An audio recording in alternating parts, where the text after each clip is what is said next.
श्रद्धा, तृष्णा, अहंकार, राग, लोभ, द्वेष से मुक्त होने के लिए 4 आर्य सत्य, त्रिशरण, पंचशील, अष्टांगिक मार्ग व 10 पारमिता का मार्ग दिखाया। ईश्वर की जगह नैतिकता को स्थापित किया। सबके मंगल के लिए धम्म स्थापित किया। वे दुनिया बनाने वाले तथाकथित ईश्वर नहीं थे, मगर ईश्वर से भी अच्छे प्रभावशाली इंसान थे। आज विश्व में भारत का जो भी सम्मान व आदर होता है, उसका श्रेय तथागत गौतम बुद्ध को जाता है।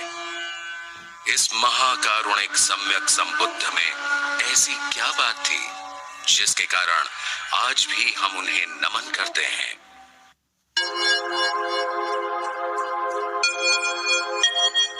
यह स्थान शाक्य वंश की राजधानी कपिलवस्तु के नाम से जाना जाता है। सिद्धार्थ गौतम बुद्ध के पिता शुद्धोधन यहाँ के राजा थे। सिद्धार्थ गौतम का बचपन यहीं बीता था। भारत नेपाल सीमा पर पिपरहवा से 16 किलोमीटर उत्तर पश्चिम, लुम्बिनी से 24 किलोमीटर पश्चिम दक्षिण पश्चिम पर यह स्थित है। यही कपिलवस्तु स्थान था। यहाँ खंडित दीवारों के टीले आसानी से देखे जा सकते हैं। कपिलवस्तु से प्राप्त अवशेषों से भगवान के प्रारंभिक जीवन का पता चलता है। कपिलवस्तु के राजा शुद्धोधन का विवाह महामाया से हुआ। एक दिन सुमेध नामक बोधिसत्व माता महामाया के स्वप्न में आए और उन्होंने प्रश्न किया, मैंने अपना अंतिम जन्म पृथ्वी पर धारण करने का निश्चय किया है, क्या आप मेरी माता बनेंगी? रानी महामाया ने प्रसन्नता से स्वीकृति दी। इस अद्भुत स्वप्न की चर्चा राजा शुद्धोधन ने स्वप्न विद्या में प्रसिद्ध 8 पंडितों से की। उन्होंने राजा को स्वप्न का अर्थ बताते हुए कहा, महाराज, आपके यहाँ पुत्र होगा। यदि वह घर में रहा तो चक्रवर्ती सम्राट होगा। यदि संन्यास्त हुआ तो बुद्ध बनकर समस्त संसार को मार्गदर्शन देगा। उस जमाने में प्रसव के लिए मायके जाने का रिवाज था। रानी महामाया कहारों के कंधों पर ढोए जाने वाली पालकी में देवदह के लिए रवाना हुई। देवदह जाने के लिए लुम्बिनी वन से गुजरना पड़ता है। उस जमाने में यहाँ शाल वृक्षों का उद्यान वन था। माता महामाया का जब यहाँ आगमन हुआ तो सारा निसर्ग प्रफुल्लित था। वृक्ष फूल और फलों से लदे थे। उस वातावरण ने माता महामाया को प्रभावित किया। वे पालकी से उतरकर शाल वृक्ष की ओर बढ़ीं। एक शाखा को पकड़ा। अचानक उन्हें प्रसव वेदना प्रारंभ हुई और 563 ईसा पूर्व वैशाख पूर्णिमा के दिन सिद्धार्थ गौतम ने जन्म लिया। बुद्ध के आगमन का स्वागत समस्त ब्रह्मांड ने किया। भगवान बुद्ध का जन्म स्थल लुम्बिनी नेपाल की तराई में नेपाल सीमा से लगभग 10 किलोमीटर भैरवा जिले में है। इसका वर्तमान नाम रुम्मिनदेई है।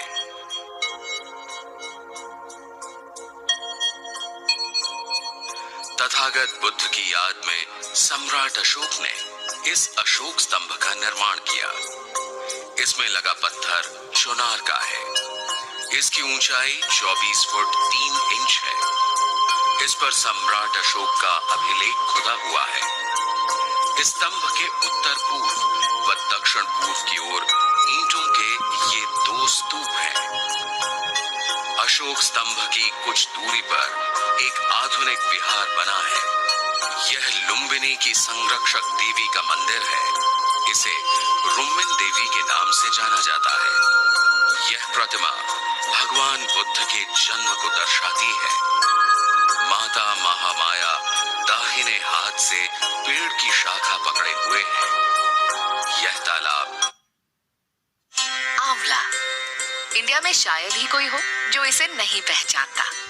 बचपन में टॉफी की तरह खा। बिहार के दक्षिण में है।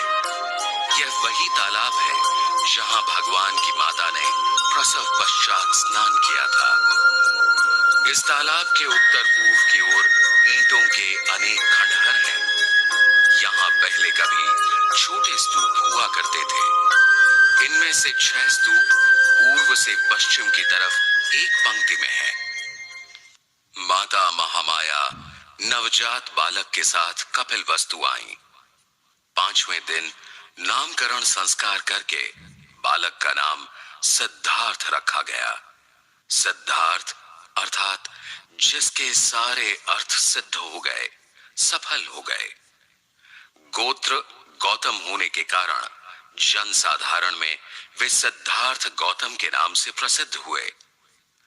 बालक सिद्धार्थ के जन्म के 7 दिन बाद अचानक माता महामाया गंभीर रूप से बीमार पड़ी और चल बसी। उसके बाद उनका पालन पोषण महाप्रजापति ने किया। वयस्क होने पर उनका विवाह दंडपाणि नामक शाक्य की पुत्री यशोधरा से हुआ। सिद्धार्थ गौतम व यशोधरा के घर बेटे ने जन्म लिया। उसका नाम राहुल रखा गया। सिद्धार्थ गौतम शाक्य संघ के सदस्य थे। शाक्य राज्य से सटा कोलियों का राज्य था। रोहिणी नदी दोनों राज्यों की विभाजन रेखा थी। नदी के पानी से दोनों राज्यों की खेती में सिंचाई होती थी। जल के हिस्से को लेकर दोनों राज्यों में विवाद खड़ा हुआ था और यह निश्चित हुआ कि युद्ध द्वारा विवाद को निपटाया जाए। युद्ध के निर्णय के लिए शाक्य संघ द्वारा अधिवेशन बुलाया गया। सिद्धार्थ गौतम ने युद्ध का विरोध किया और कहा, दोषी कौन है इसे समझें। सिद्धार्थ गौतम की बात को गहराई से समझे बगैर उन्हें ही बहुमत से दोषी ठहराया गया और दंड के तौर पर उन्हें शाक्य राज्य से निकाल दिया गया। सिद्धार्थ गौतम ने माता पिता व पत्नी यशोधरा से विचार विमर्श कर उनके गृह त्याग के दंड को स्वीकार करने से शाक्यों ने कोलियों से युद्ध करने के प्रस्ताव को स्थगित कर दिया। यही सिद्धार्थ गौतम का महाभिनिष्क्रिमण था। संन्यास्त होने के बाद आचार्य आलार कलाम व उद्दक रामपुत्र द्वारा शिक्षा प्राप्त करने के बावजूद सिद्धार्थ गौतम का आवागमन से छुटकारा नहीं हुआ था। जन्म व मरण से संबंधित अनेक प्रश्नों के उत्तर नहीं मिले थे। इसलिए अब उन्होंने अकेले साधना करने का निश्चय किया। पश्चिम दिशा से आते हुए निरंजना नदी पार करके वे धान के खेतों से ढुंगेश्वरी पर्वत तक पहुंचे। इसे उस जमाने में दंगश्री पर्वत कहा जाता था।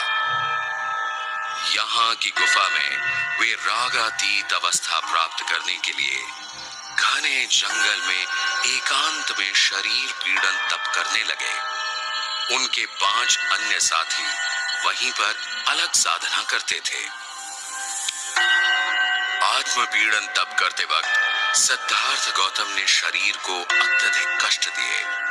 कई दिनों तक भोजन से विरक्त रहे। इसके कारण वे और उनके 5 सन्यासी साथी कृशकाय दुर्बल हो गए। शरीर क्षीण होने व दुर्बलता के कारण हड्डियां झलकने लगी। अचानक उन्हें लगा कि शरीर और चित्त एक ही अस्तित्व के अंग हैं। अतएव शरीर से अत्याचार करना चित्त से भी अत्याचार होगा।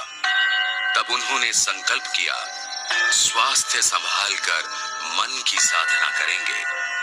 चलकर वे स्थान पर नदी में दोपहर को स्नान करने आए और उरुवेला ग्राम की ओर प्रस्थान करने लगे। थोड़ी दूर पहुंचे थे कि उनकी सांस उखड़ गई। वे बेहोश हो गए।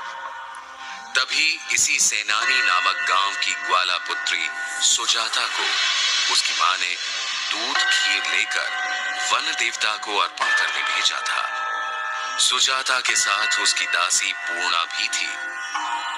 जब सुजाता ने तथागत को वट वृक्ष के नीचे अर्ध बेहोशी की हालत में देखा, तब उन्हें पानी एवं कटोरा भर दूध पिलाया। इससे उनमें शक्ति आई, वे उठकर बैठे। फिर उन्होंने खीर ग्रहण की। शरीर पीड़न तपस्या त्याग कर सिद्धार्थ द्वारा भोजन ग्रहण करने की बात जब उनके 5 साथी सन्यासियों को पता चली, तो वे उन्हें छोड़कर चले गए। यही वह स्थान है जहां सुजाता ने खीर दान किया था। सुजाता बकरौर ग्राम के श्रेष्ठी की पुत्री थी। यहाँ भगवान की दुर्बल काया की मूर्ति स्थापित है। वैसे ही सुजाता के साथ पूर्णा नामक दासी रहती थी, उसकी भी यहाँ मूर्ति स्थापित की गई है। सुजाता कुटी से थोड़ी दूर नदी किनारे ये बुद्ध विहार है। यह वह स्थान है जहाँ सिद्धार्थ गौतम ने सुजाता द्वारा दी गई खीर ग्रहण कर भावी बुद्धत्व की परीक्षा के लिए थाली नदी में प्रवाहित की थी।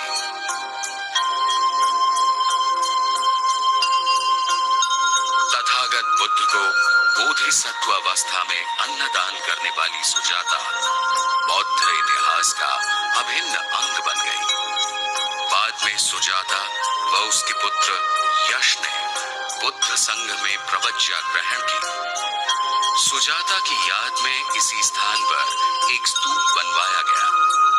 यहीं पर कभी सुजाता का महल हुआ करता था। चीनी बौद्ध यात्रियों ने इस स्थान का उल्लेख गंधवस्ती स्तूप के नाम से किया है। यहाँ पर उत्खनन के दरमियान धातु के टुकड़े मिले हैं। उस पर देवपाल राजस्य सुजाता गृह लिखा है। इससे सिद्ध होता है कि यह स्तूप देवपाल राजा के शासनकाल में बनाया गया था। बोधगया के पास फाल्गु नदी की सहायक उपनदी को निरंजना नदी कहा जाता है। यह बौद्ध साहित्य में प्रसिद्ध नदी है। इसका उद्गम हजारीबाग जिले में सिमेरिया के समीप है। इस नदी के पश्चिम में बोधगया स्थित है। प्राचीन भारत की मूल निवासी नाग जाति इसके किनारे बसी थी। क्षोत्रिक नामक घसियारा नदी किनारे जब पहली बार सिद्धार्थ गौतम को मिला, तो वह उनसे बड़े गहरे लगाव का अनुभव करने लगा। इतना प्रसन्न व्यक्तित्व उसने पहले देखा नहीं था। अपनी प्रसन्नता जाहिर करने के लिए उसने सिद्धार्थ को उपहार देने की इच्छा की। सिद्धार्थ गौतम ने काटे हुए कुश घास के ढेर की ओर संकेत किया और कहा, यह घास नरम है और अगर तुम मुझे दोगे तो मैं ध्यान के लिए आसन बनाऊंगा। सिद्धार्थ ने दोनों हाथ पसार कर क्षोत्रिक का उपहार इसी स्थल पर ग्रहण किया था। तथागत व क्षोत्रिक की याद में यह कुशा घास विहार निर्मित किया गया है। निरंजना नदी पार करने के बाद बकरौर ग्राम के पास छोटे चबूतरे पर यह स्थान है। इस स्थान से सिद्धार्थ गौतम ने ध्यान साधना के लिए उरुवेला की ओर प्रस्थान किया। सिद्धार्थ गौतम की बुद्धत्व प्राप्ति के बाद क्षोत्रिक घसियारा संघ में सम्मिलित हो गया। यहाँ आकर वे पीपल अर्थात बोधि वृक्ष के नीचे पद्मासन लगाकर बैठ गए। तब तक संध्या हो चुकी थी। पहले शरीर और चित्त के ध्यान के प्रयोग करने के कारण सिद्धार्थ गौतम का चित्त, शरीर व श्वसन एकाकार हो गए। सजगता के दीर्घ अभ्यास के कारण चित्त सूक्ष्म व केंद्रीभूत हो गया था। गहन समाधि अवस्था का अनुभव उन्हें पहले से था। अब वे परम समाधि की गहराई में उतरे। उन्होंने देखा कि जिसका निर्माण होता है वह नष्ट होता है। कैसे प्राणी जन्म व मृत्यु की श्रृंखला से गुजरता है, जीवन कैसे सागर की लहरों जैसा है। लहरें उठती हैं, गिरती हैं, मगर सागर का न जन्म होता है न मृत्यु होती है। सिद्धार्थ गौतम ने जन्म मरण के पार की अनुभूति का साक्षात्कार किया। ठीक इसी क्षण आकाश में घोर गर्जन। दुनिया के सबसे बड़े आर्ट थीफ को पकड़ने में तुम मेरी मदद करो।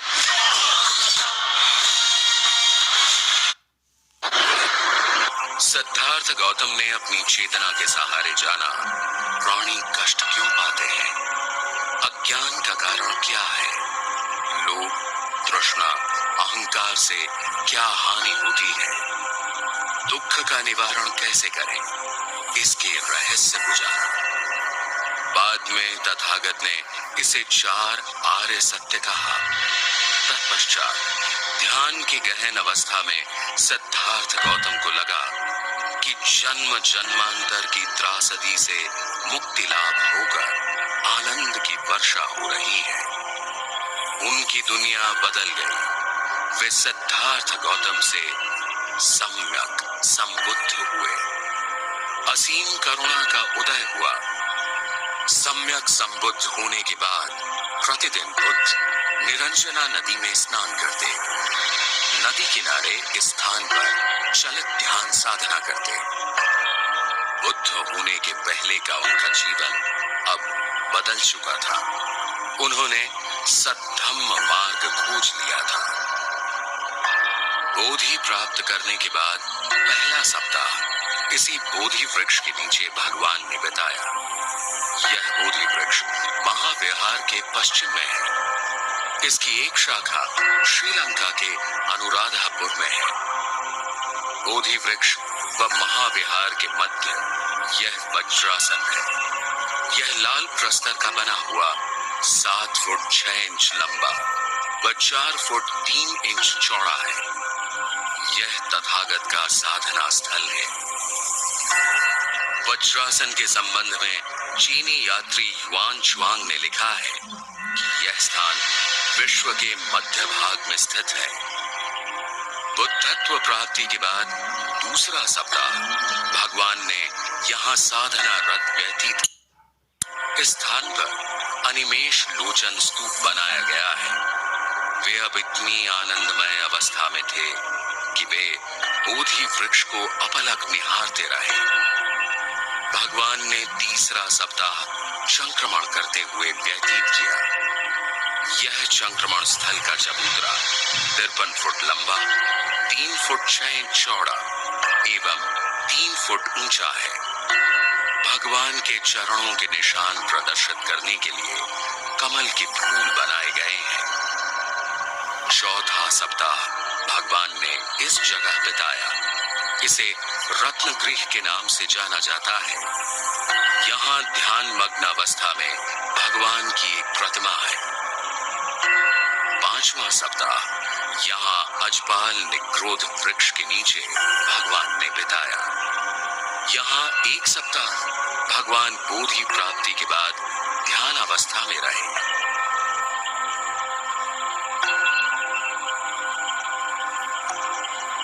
छठा सप्ताह भगवान ने मुचलिंद झील के निकट मुचलिंद वृक्ष की छांव में व्यतीत किया।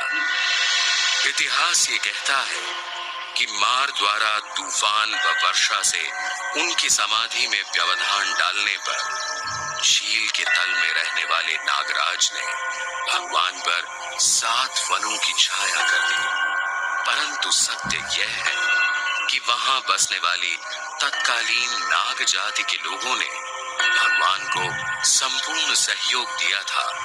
वो उनके धम्म को समर्पित हुए थे। ठीक 42 दिन के बाद 7वां व अंतिम सप्ताह यहाँ भगवान ने व्यतीत किया। इसे राजायतन वृक्ष कहते हैं।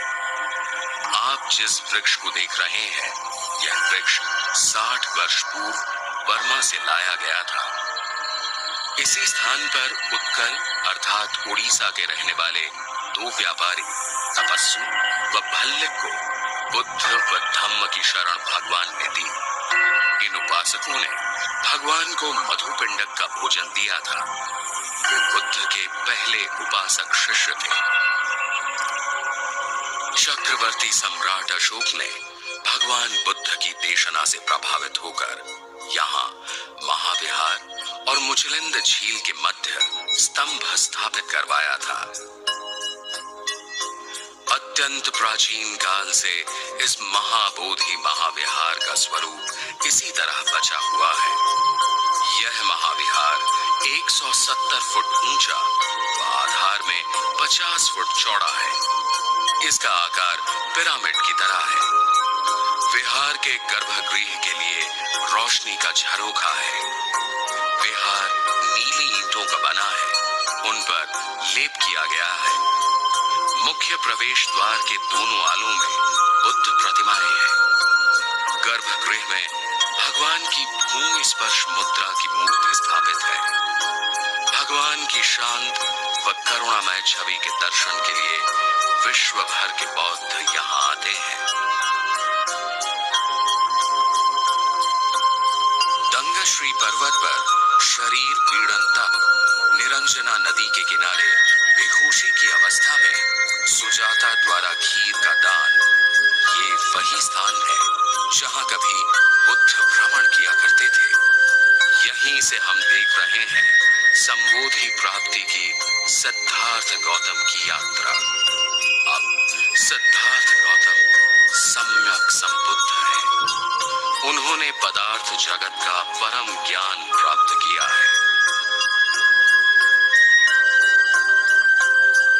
बुद्धत्व प्राप्ति के बाद तथागत ने विचार किया, किसे धम्म का उपदेश दूं। उनके मन में अपने 5 सहयोगियों का ख्याल आया, जो उनके कठोर तपश्चर्या त्यागने पर उन्हें छोड़कर चले गए थे। वे 5 सहयोगी मृगदाय वन अर्थात सारनाथ में थे। भगवान के सारनाथ आगमन के बाद भी उन सहयोगियों ने अभिवादन नहीं किया। तथागत के समीप आने पर वे बुद्धत्व की ऊर्जा से प्रभावित हुए। उन्हें अनायास आसन दिया। भगवान ने उन्हें 4 आर्य सत्य व मध्यम मार्ग की शिक्षा दी। जीवन में किसी भी प्रकार की अति से बचने की व दुख के कारण को जानने की सलाह दी। इस प्रकार सारनाथ के इसी स्थान पर विश्व पथ प्रदर्शक तथागत बुद्ध ने धम्म चक्र प्रवर्तन किया। प्रकृति का अद्भुत संयोग कि 24 नवंबर 1956 को बोधिसत्व डॉक्टर बाबा साहब आम्बेडकर ने इसी स्थान पर अपना अंतिम प्रवचन दिया है। प्रवचन में बाबा ने धम्म प्रसार तेजी से करने को कहा। शील का पालन, ध्यान की साधना व प्रज्ञा का विकास बौद्ध धम्म द्वारा संभव है। यह विश्व की उत्कृष्ट शिक्षा प्रणाली है। शील के पालन में हमें चित्त और शरीर को नियंत्रित कर 5 इंद्रियों की रखवाली करनी पड़ती है। ध्यान का अर्थ है सजग चित्त से अनासक्त भाव से मन में उठने वाले हर भाव को देखते रहना और चित्त को सतत निर्मल करना।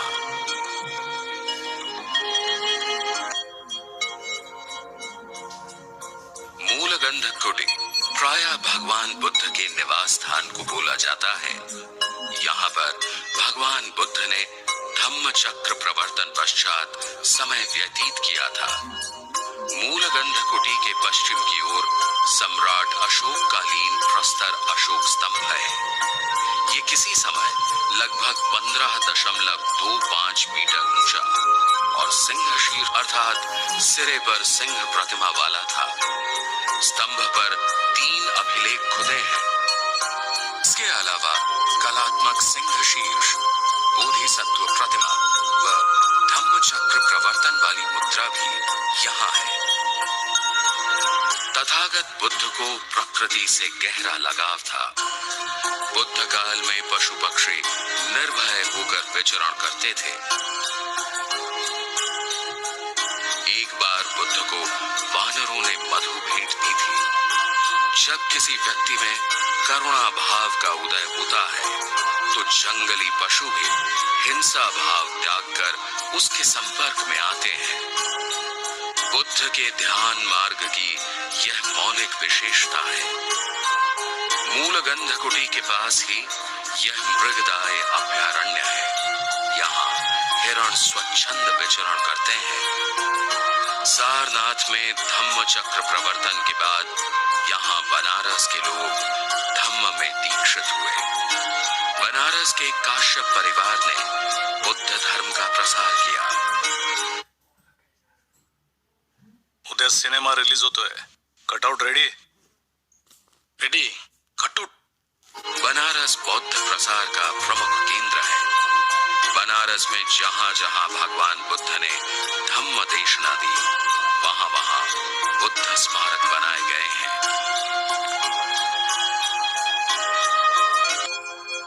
पटना से लगभग 100 किलोमीटर दक्षिण पूर्व में यह बौद्ध तीर्थ स्थल है। इसे राजगीर के नाम से जाना जाता है। प्राचीन काल में ये भारत के प्रसिद्ध 16 जनपदों में से एक था। तब इसे राजगृह के नाम से पहचाना जाता था। यहाँ पारंपरिक रूप से मुख्य पहाड़ियां 5 हैं। यहाँ मगध वंश का शासन था। राजा बिंबिसार यहाँ के शक्तिशाली बौद्ध राजा थे। भगवान बुद्ध ने अनेक बार यहाँ महत्वपूर्ण प्रवचन दिए। सारिपुत्र व मोग्गलायन इसी क्षेत्र के रहने वाले थे। राज परिवार चिकित्सक जीवक ने आम्रवन बुद्ध को भेंट किया था। भगवान के चचेरे भाई देवदत्त के भगवान पर घातक हमलों का स्थान भी यही है। यहीं पर प्रथम बौद्ध संगीति हुई थी। देवदत्त के बहकाने पर राजा बिंबिसार के पुत्र अजातशत्रु ने उन्हें बंदी बना दिया। यह वह स्थान है जहां राजा बिंबिसार को कारागृह में रखा गया था। राजा बिंबिसार को भगवान बुद्ध चाहते थे। वे उनके बचपन के मित्र थे। राजा बिंबिसार ने ही वेणुवन का निर्माण भगवान के विहार के लिए किया। एक नाई द्वारा अजातशत्रु ने पिता बिंबिसार को मरवाया। राजा बिंबिसार ने प्रसन्नतापूर्वक मृत्यु का स्वीकार किया। उसके बाद अजातशत्रु को भी उसके पुत्र उदय ने मारा। तत्पश्चात उदय के पुत्र महामुंड ने उदय को मारा। पितृ हत्या का पाप इसी जन्म में सबने भोगा।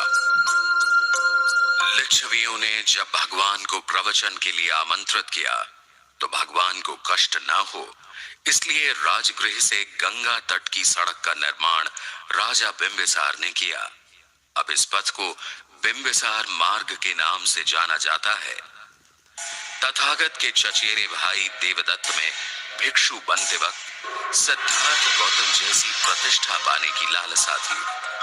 अपनी महत्वाकांक्षा में असफल होने पर उसके हृदय में घृणा व तिरस्कार ने जन्म लिया। देवदत्त ने गृध्रकूट पर्वत की ढलान से इसी पत्थर को तथागत पर लुढ़काया था, मगर तथागत के पांव की अंगुली को मामूली चोट पहुंचाकर यह पत्थर लुढ़क गया।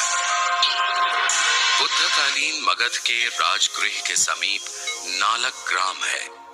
यह सारिपुत्र का गांव है। यहीं पर सारिपुत्र ने जन्म लिया और उनका महानिर्वाण भी यहीं हुआ।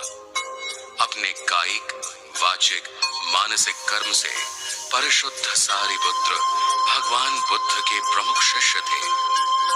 महाप्रज्ञा में अधिष्ठित सारिपुत्र ने भगवान बुद्ध के धम्म का प्रचार किया। तथागत बुद्ध के जीवन काल में ही सारिपुत्र का कार्तिक पूर्णिमा को परिनिर्वाण हुआ। यही वह स्थल है जो अब हमें सारिपुत्र की याद दिलाता है। राजगीर के स्थान को नया राजगृह कहते हैं। चीनी यात्री फाहियान के अनुसार राजा अजातशत्रु ने इसका निर्माण कराया था। वर्तमान में इसके भग्नावशेष देखने को मिलते हैं। सरस्वती नदी के पार पश्चिम में यह एक ऊंचा टीला है। सम्राट अशोक ने यहाँ स्मारक बनवाया था। पश्चिमी भाग की 3 मीटर तक खुदाई करने पर यहाँ मौर्य शैली की ईंटें व लघु स्तूप मिले हैं। राजगीर के वैभार पहाड़ी की तलहटी में गर्म जल का यह तालाब है। इसे करंडताल कहते हैं। राजा बिंबिसार ने इस स्थल को भगवान बुद्ध को भेंट किया था। इसे वेणुवन विहार कहते हैं। यहाँ खुदाई में एक कक्ष की नींव व 9 स्तूपों के आधार प्राप्त हुए थे। यहाँ बुद्ध काल में छोटा उद्यान था। वैभार पहाड़ी की पूर्वी ढलान पर यह स्थान स्थित है। इसे पीपल गुहा कहते हैं। यहाँ भगवान बुद्ध के प्रमुख शिष्य महाकाश्यप निवास करते थे। वे प्रथम संगीति के अध्यक्ष थे। सप्तकर्णी गुफाओं के सामने की इस जगह पर प्रथम धम्म संगीति हुई थी। यह 3 महीने तक चली। 500 वरिष्ठ भिक्षु इसमें सहभागी थे। इसका आकार लगभग 36.5 मीटर लंबा व पूर्व की ओर 10.3 मीटर चौड़ा है। इस स्थान पर धम्म, विनय संबंधी वचन व त्रिपिटक का संकलन हुआ। कृत्रकूट की ओर आने पर छठागिरी पहाड़ी के आधार की ओर यह जीवक आम्रवन विहार है। राजा बिंबिसार के राज चिकित्सक ने यह आम्रवन बुद्ध संघ को दिया था। यहीं पर एक विहार का निर्माण हुआ था।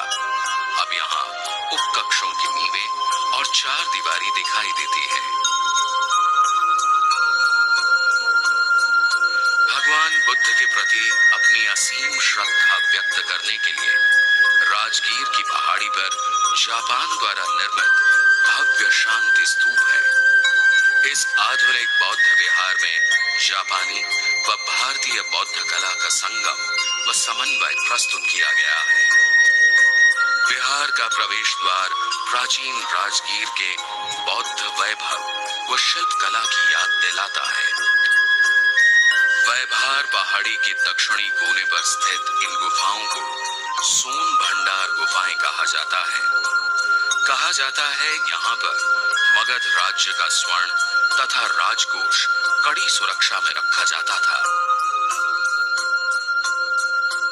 मुख्य मार्ग से दक्षिण की ओर 1 किलोमीटर चलने पर 4 दीवारी में ईंटों का यह प्राचीन भवन दिखाई देता है। इसे मनिहार मठ कहते हैं। यह बुद्ध काल में भिक्षु निवास था। यह नाग जाति के लोगों का पूजा स्थल था। उत्खनन के दरमियान यहाँ अनेक प्रतिमाएं प्राप्त हुई हैं। 8 जनपदों के अर्थात अट्ठकुल के संयुक्त वज्जी गणसंघ की राजधानी वैशाली थी। वैशाली का राजधानी स्थल 3 परतों की दीवारों से घिरा था। लिच्छवी राज्यकाल में सहिष्णुता व भाईचारे के कारण बौद्ध धर्म का काफी प्रसार हुआ। वैशाली को विश्व की प्रथम गणराज्य की राजधानी होने का गौरव प्राप्त है। वैशाली भगवान बुद्ध की प्रिय नगरी थी। राजगृह जाते या लौटते समय भगवान बुद्ध यहीं रुकते थे। यहाँ की कुटागार शाला में उन्होंने अनेक उपदेश दिए। यहाँ बहुपुत्र चैत्य, चौपाल चैत्य व महावन कुटागार शाला में वे निवास करते थे।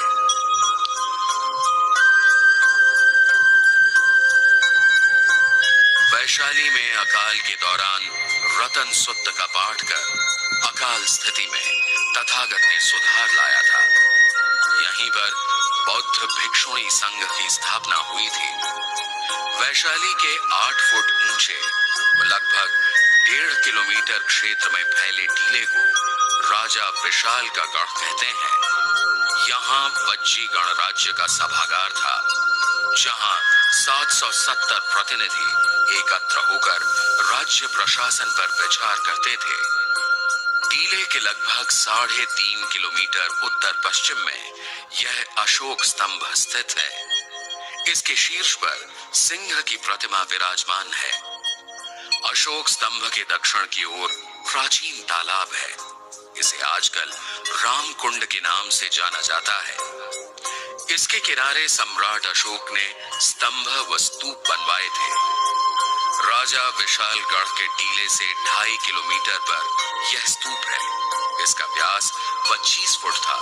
इसे लिच्छवी स्तूप कहते हैं। भदंत सब्बकामी की अध्यक्षता में वैशाली के स्थान पर द्वितीय बौद्ध संगीति हुई थी। इस संगीति में 700 बौद्ध भिक्षुओं ने भाग लिया था।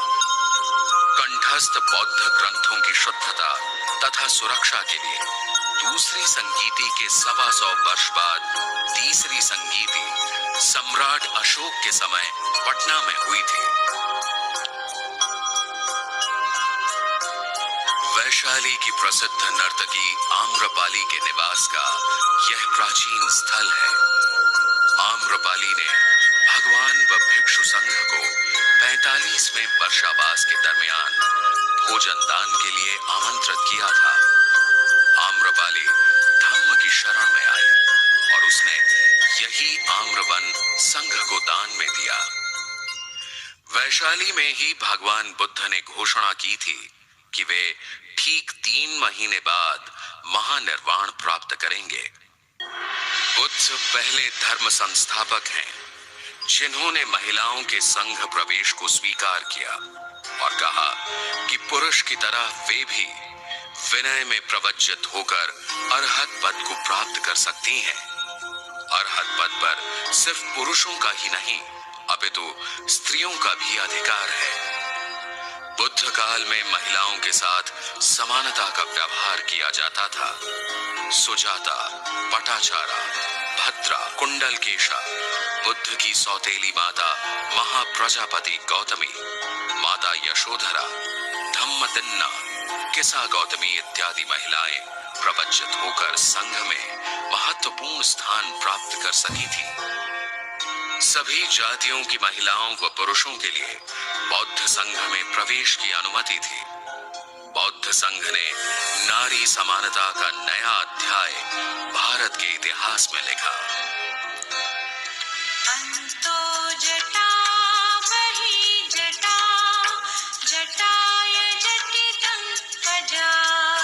प्राचीन भारत के श्रावस्ती नगर को आज सहेत महेत के नाम से जाना जाता है। यह उत्तर प्रदेश के गोंडा व बहराइच जिले के मध्य में स्थित है। सहेत में प्रसिद्ध बौद्ध विहार जेतवन है। यह स्थान अनाथ पिंडक ने भगवान बुद्ध को भेंट दिया था। महेत प्राचीन श्रावस्ती नगर है। अपने जीवन के 45 में से 25 वर्षावास भगवान ने यहाँ बिताए हैं। विनय पिटक, त्रिपिटक व मज्जीम निकाय में संग्रहित सर्वाधिक उपदेश भगवान ने यहाँ दिए। यह जैनों के 24वें तीर्थंकर का भी कार्यस्थल था। इस स्थान को जेतवन विहार कहते हैं। यह विहार जेतवन की बड़ी इमारतों में से एक है। इसके प्रांगण में एक स्तूप व कुआं है। भिक्षुओं के लिए 21 कक्ष हैं। दीवारें गुप्त शैली की हैं। यहाँ पर बुद्ध की व भावी बुद्ध मैत्रेय की प्रतिमा उत्कीर्ण है। इसके आगे प्राचीन काल में निर्मित 8 स्तूपों के अवशेष देखने को मिलते हैं। जेतवन के उत्तर की ओर महेत में ये प्राचीन श्रावस्ती नगर के खंडहर हैं। नगर के चारों ओर 4 दीवारी व प्रवेश द्वार है। इस स्थान पर अब स्तूपों के अवशेष दिखाई पड़ते हैं। बैर से बैर कभी शांत नहीं होता, यह देशना देकर अंगुलीमाल के क्रोध को तथागत ने शांत किया। यह अंगुलीमाल नामक डाकू तत्कालीन कौशल नरेश के राज्य में जालिनी नाम के जंगल में रहता था। उन दिनों भगवान बुद्ध अनाथ पिंडक के जेतवना राम श्रावस्ती में विहार करते थे। एक बार भगवान वहीं से प्रस्थान करने लगे जहां अंगुलीमाल रहता था। अब तक 999 लोगों की जान लेकर उनकी अंगुली की माला पहनने वाला अंगुलीमाल 1000वीं जान की तलाश में था। भगवान को देखते ही अंगुलीमाल चिल्लाया, रुको। भगवान ने कहा, मैं तो कब का रुक गया, तू भी पाप कर्म करने से रुक जा। भगवान की करुणा व निर्भयता का अंगुलीमाल पर प्रभाव पड़ा और वह संघ में प्रवज्जित हुआ।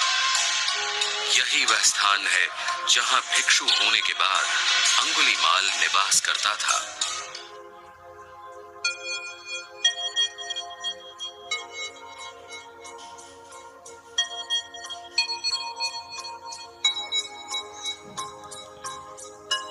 उत्तर प्रदेश के फर्रुखाबाद जिले का ये छोटा गांव संकिस्सा गांव के नाम से जाना जाता है। बुद्ध काल में संकिस्सा का नाम सांकास्य था। सम्राट अशोक ने भगवान बुद्ध की याद में यहाँ स्मारक बनवाया था।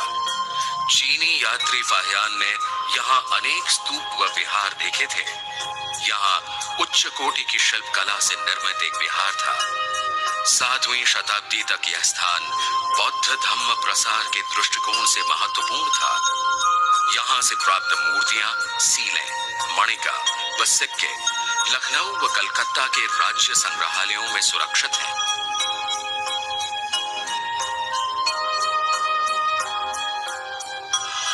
यह वह स्थल है जिसके कारण भारतवर्ष की प्रसिद्धि सारे विश्व में फैली थी। यहाँ ज्ञान के साथ अनेक कलाओं में विद्यार्थी को ध्यान साधना के साथ कुशल बनाया जाता था। देश विदेश के विद्यार्थी यहाँ पढ़ने के लिए आते थे। इसे प्राचीन काल में नालंदा बौद्ध विश्वविद्यालय के नाम से जाना जाता था। यह स्थल वर्तमान राजगीर से 10 किलोमीटर दूरी पर बिहार में है। यहाँ के पावारिक आम्रवन में बुद्ध निवास करते थे। यहाँ के विद्यार्थी व अध्यापक विश्व प्रसिद्ध थे। वजह ज्ञान के सूक्ष्म तत्व, गूढ़तम रहस्य व मानव जीवन की समस्याओं का समाधान खोजने के लिए बना व्यावहारिक अभ्यास क्रम। प्रसिद्ध महायान विद्वान नागार्जुन यहाँ के प्रमुख आचार्य रहे हैं। उस जमाने में अन्य जगह पर सिर्फ ऊंची जाति वालों को शिक्षा मिलती थी। नालंदा बौद्ध विश्वविद्यालय ने सभी जातियों के लिए शिक्षा के द्वार खुले किए थे। यह जो अवशेष है, यहाँ कभी 6 मंजिला अध्ययन अध्यापन कक्ष थे। कन्नौज के राजा हर्षवर्धन का संरक्षण नालंदा को प्राप्त था। चीन के युवान श्वांग ने यही शिक्षा ग्रहण की थी। अब नालंदा के खंडहर दक्षिण से उत्तर की ओर फैले हैं। विहारों की संख्या 11 है। ये सभी भवन प्राकृतिक प्रकाश से आलोकित रहते थे। नालंदा व तक्षशिला विश्वविद्यालय की तत्कालीन विश्व प्रसिद्धि से प्रेरणा लेकर भारत के वर्तमान बौद्ध भी ऐसे अनुपम विश्वविद्यालय की स्थापना करें, ऐसी आशा हम करते हैं।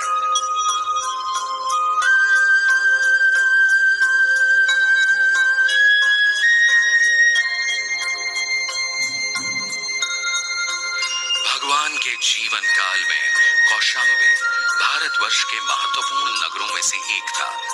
यह वत्स राज्य की राजधानी थी। यमुना नदी के तट पर होने के कारण इसका व्यापारिक महत्व था।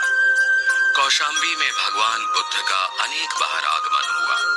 यहाँ कुक्कुटाराम, पावारिकाराम आदि प्रसिद्ध विहार थे। यहाँ सम्राट अशोक ने अपने लेखों को उत्कीर्ण करवाया था। प्राचीन काल में इसका घेरा 6 किलोमीटर था। यहाँ के उत्खनन में अब तक महत्वपूर्ण मूर्तियां, कलाकृतियां, स्तंभ, सिक्के प्राप्त हुए हैं, जो इलाहाबाद म्यूजियम में संग्रहित हैं।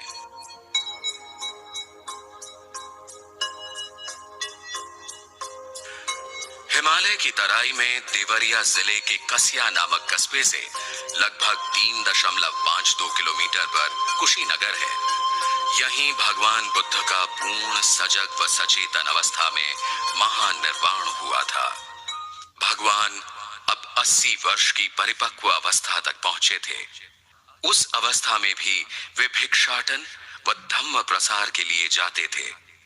वैशाली के चापाल चैत्य में अपने महापरिनिर्वाण की भविष्यवाणी भगवान ने की थी। अब 3 महीने पश्चात हिरण्यवती नदी के दूसरे तट पर कुशीनगर के मल्लों के शालवन में तथागत ने निर्वाण अर्थात देह त्याग की इच्छा जाहिर की और आनंद को आवश्यक प्रबंध के निर्देश दिए। कुशीनगर आगमन के बाद 2 शाल वृक्षों के नीचे मंचक पर वे सिंह शैया में दाहिने करवट लेट गए। उनके शरीर की अंत्येष्टि के बारे में आनंद ने पूछने पर शरीर की ज्यादा चिंता करने की बजाय सत्य के लिए प्रयत्न करने की बात कही तथा गंध युक्त काष्ठ चिता में शरीर को अग्नि देने के पश्चात अस्थि पर स्तूप बनाने की प्रथा के बारे में जानकारी दी। अपने ही मृत्यु संस्कार के लिए शांत स्वर में निर्देश देते हुए तथागत को देखकर आनंद दूर जाकर फूट फूट कर रोने लगे। आनंद की मानसिक अवस्था जानकर तथागत ने उन्हें भिक्षु द्वारा वापस बुलाया और कहा, शोक मत करो। जिसका निर्माण होता है वह नष्ट होता है। शरीर को नष्ट होना ही है। आनंद, कुशीनगर के मल्लों से जाकर कहो, आज तथागत का परिनिर्वाण होगा।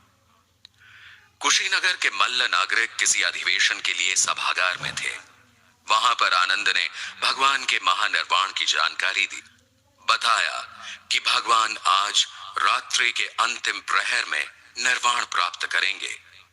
ये सुनते ही मल्ल नागरिक महिलाएं अत्यंत दुखित हुईं। वे विलाप करने लगे। दुखी मन से बुद्ध के दर्शन के लिए मल्ल जन समूह मार्गस्थ हुआ। सभी बारी बारी से उनके दर्शन करने लगे। उन्हीं में से एक परिव्राजक सुभद्र को धम्म विषयक शंका का समाधान भगवान से प्राप्त करना था। अपनी इच्छा सुभद्र ने आनंद के पास व्यक्त की। निर्वाण के समीप पहुंच रहे तथागत को अधिक कष्ट देने से आनंद ने रोका। सुभद्र के शब्द बुद्ध ने सुनने पर सुभद्र को पास आने को कहा। सुभद्र को अष्टांगिक मार्ग के महत्व के बारे में समझाया। सुभद्र के प्रश्नों का संतोषजनक उत्तर देने के पश्चात उसे संघ में प्रवज्जित करने को कहा। तत्पश्चात भिक्षु संघ को 3 बार भगवान ने धम्म मार्ग की कोई शंका हो तो पूछने को कहा। भिक्षुओं के मौन रहने पर सभी संस्कार अनित्य हैं, अप्रमाद के साथ जीवन व्यतीत करो, ये अंतिम वाक्य कहे। अब सम्यक संबुद्ध ने अपनी आंखें मूंद ली। प्रथम, द्वितीय, तृतीय व चतुर्थ ध्यान की अवस्था तक पहुंचे। आकाश नंत्यायन, विज्ञान नंत्यायन, अकिंच न्यायतन, नैव संज्ञाना संज्ञायन अवस्था को प्राप्त किया। अंत में संज्ञा वेदेत निरोध को प्राप्त करने के बाद वैशाख पूर्णिमा को तथागत का महानिर्वाण हुआ। भीषण गड़गड़ाहट के साथ पृथ्वी हिले। उपासकों के करुण क्रंदन की ध्वनि तेज होने लगी। मल्ल नागरिकों ने अंत्येष्टि का प्रबंध किया। बुद्ध काया के समक्ष सूत्रों का पाठ होने लगा। 6 दिन व 6 रात तक कुशीनगर व समीप के नागरिक बुद्ध काया के दर्शन करते रहे। 7वें दिन मल्लवंश के प्रमुख पदाधिकारियों ने निर्वाण यात्रा रामाभार के टीले तक निकाली। अंतिम संस्कार के पहले भगवान के शिष्य भंते महाकश्यप 500 भिक्षुओं के साथ पहुंचे। भंते महाकाश्यप ने चिता की 3 बार परिक्रमा की। 500 भंते के साथ बुद्ध को अंतिम बार वंदन किया। चिता की अग्नि शांत होने पर सुगंधित जल का छिड़काव किया गया। काया की अस्थियां व भस्म स्वर्ण कलशों में रखे गए। भगवान के अवशेषों को 8 भागों में विभाजित किया गया। मगध राज्य के राजगृह, लिच्छवी राज्य के वैशाली, शाक्य राज्य के कपिलवस्तु, बुली राज्य के वेठदी और मल्ल राज्य के प्रतिनिधियों ने कुशीनारा व पावा में स्तूप बनाए। ब्रह्मांड के सार्वकालिक सत्य का यथाभूत दर्शन पाकर सम्यक संबुद्ध महाकारुणिक बुद्ध ने भारतीय समाज, धर्म व अध्यात्म पर अपनी अमिट छाप छोड़ी। एक परिशुद्ध वैज्ञानिक आधार का धम्म जगत को दिया। आधुनिक भारत के प्रज्ञा पुरुष डॉक्टर बाबा साहब आम्बेडकर 30 नवंबर 1956 को कुशीनगर पधारे थे।